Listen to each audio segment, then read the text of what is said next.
Eli Martin here. Another day, another dollar, right? Got my workouts in early today. Killed legs today. Love when I get to do a leg workout that's good and heavy and hard. Yeah, it's 9:48 right now. Here we are getting this video done. Really planned on getting up at 4:30 to get my morning walk in with my wife, but that didn't happen. Woke up like 6 o'clock, which is not ever good. You know, it's crazy because Monday through Friday, like clockwork, right? 4:30 comes, boom, we're up, we're ready to go, out the door, get that first workout in. I get to bed earlier last night. I ain't waking up. I don't know what it is about the weekend. I don't know if like my brain's like, take the day off, or even if it's like, you deserve it, you should sleep in, and like don't hear the alarm going off, which really sucks. I told my wife, if that happens again, I'm gonna move my phone so that I have to get out of bed and turn it off. Because I'm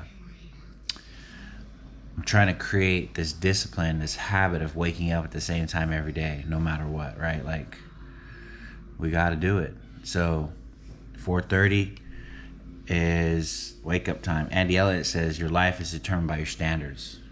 Your standards, right? So what are the standards that you have for your life? And so I want to be waking up at 4:30 because that's the standard that I've set for myself to do my daily deal, get my things done in the morning so I can begin my day, get my stuff done for other people, and then take care of my family in the evening. And so got to go watch my granddaughter cheer for her football team today, which was interesting. She was so tiny, right? I was telling her other grandpa, her mom's dad, I'm like, she's so tiny. And so all the other girls look so much bigger than her. But, you know, I mean, I'm there to support her. And that's what we did. Watched the halftime show that she does. And it's about all I can give, right? For a cheerleader. Now, if she was out there playing football, be a different story. So we'd be yelling and screaming and hooting and hollering. What am I going to say? Nice leg lift, right? Nice kick. Nice pom-pom. Sounds weird. Sounds weird just saying it to the camera right here, but it is what it is, right? We gotta support the little girls too. Yeah, but outside of that, today was a great day. So today I put, what is your freedom worth? You know, and freedom worth to you. And one of the things that I don't think about too often, but it's always interesting to hear how people receive it or think about what I'm asking, is how they define words, right? I would assume there are some people who would read that what is your freedom worth, and they would think of America, right? Like the land of the free, home of the free, however you say it. That we have freedom here in our country. Well, that's one of those that's up for interpretation, right? But some would read it as like freedom from the disease of addiction, and that's really the way I was getting at it. Some might read it as like relational freedom, right? I want to be free to do what I want, whenever I want, with whoever I want.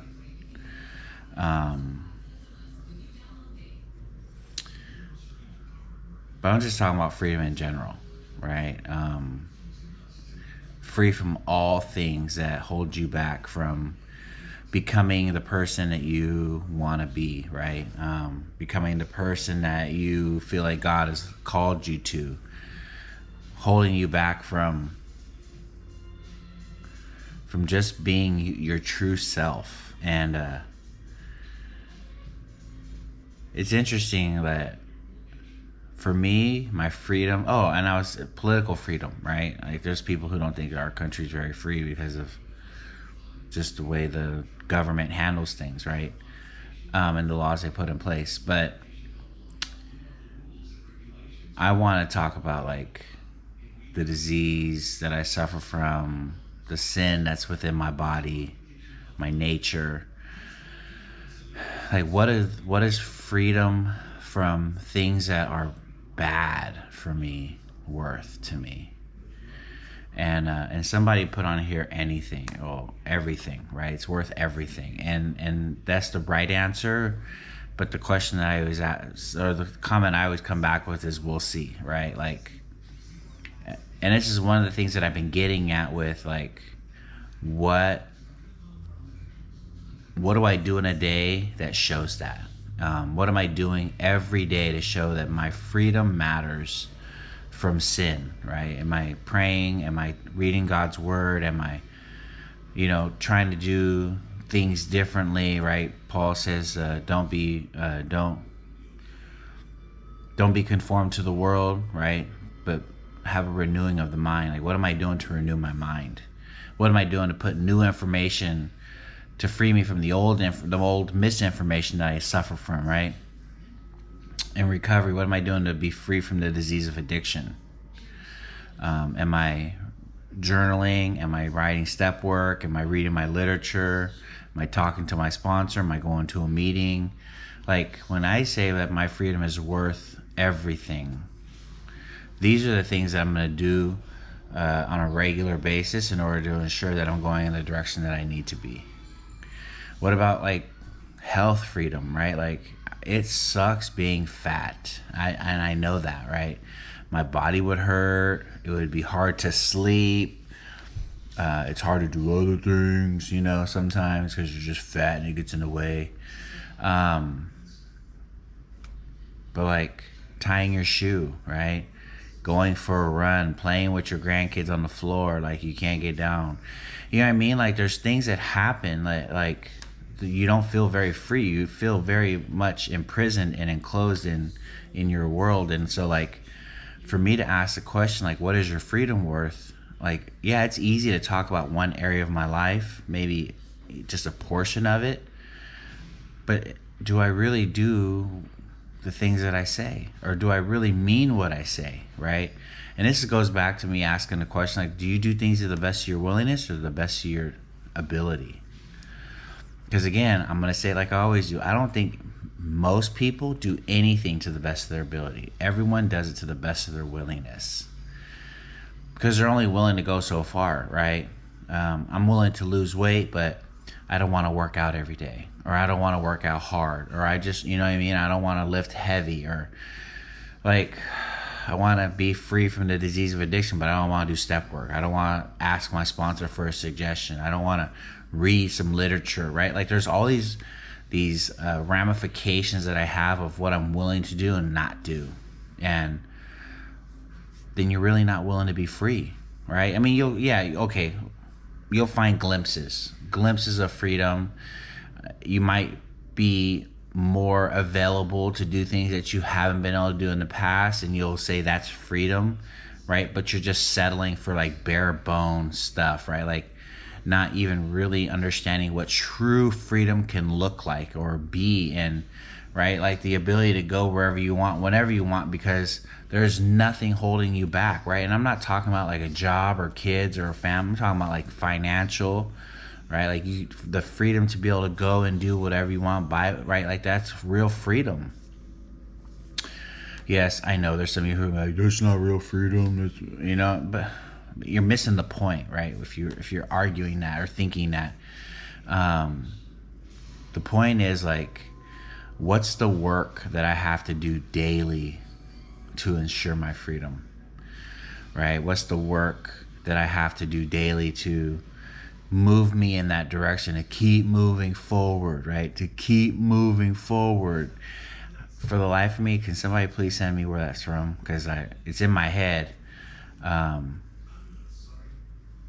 Or maybe it's the Rocky, when he's talking to his son out on the street about Rocky Balboa, the movie. That's probably where it is. Boom. That's one of my favorite quotes, that whole scene. But what is your freedom worth to you? And I want to, what I'm trying to ultimately do is get people to mean what they say and say what they mean, right? And be people of their word. And so when we say anything or everything or it's most important, maybe in retrospect, when you compare it to other areas of your life, yeah, you are doing whatever it takes to be free, or yeah, it is the most important thing, because compared to everything else just sucks in your life. And so like, you don't really put a lot of effort towards it. You're not really trying to work hard to be good at your job, or to love your family, or right, to do those kinds of things. Like, so in minimizing those things, yeah, to do the bare minimum might seem like you're doing something big and putting a lot of attention somewhere. Sorry to say, but that's not the way it works. But I'm on this journey because there's lots of freedoms that I want to find. There's lots of freedoms that I'm trying to attain. Because at the end of the day, I want to be free of all the things that keep me captive. And I know the true freedom that I can find is in Jesus, right? Like 100%. I'm not arguing with anybody about that. Yes, the real freedom I desire is freedom through Jesus. Freedom from my sin, and freedom from the disease of addiction, like, right? Like freedom from these things. And I want to do whatever it takes. So I'm going to start reading my scriptures more. I'm going to start reading my literature more, do more writing, do more journaling, right? Like all these things have to become non-negotiable in my daily life. So, yeah, what is your freedom worth to you? I hope you can follow through with whatever you say it is, right? Like if it's most important, I hope you make it most important, and not because you compare it to some weak stuff in your life, but like there's actually actions that you're taking that people can see what you're about, right? And that's the question that I always ask. Like, I'll know who you are, and I'll know the way you live by the things that you do. It'll tell me about you. Can people tell that freedom is important to you by the way you live your life, right? Freedom from anything that holds you back. Freedom from anything that keeps you from being the person that God created you to be. So whatever those things are, start working on them, right? Start addressing them. Start moving in the direction that you need to go to ultimately become the person God created you to be, to do the job that God has assigned to you and you alone. So I just wanted to let you guys know that God loves you, and so do I. I hope you have a great day, and God bless you.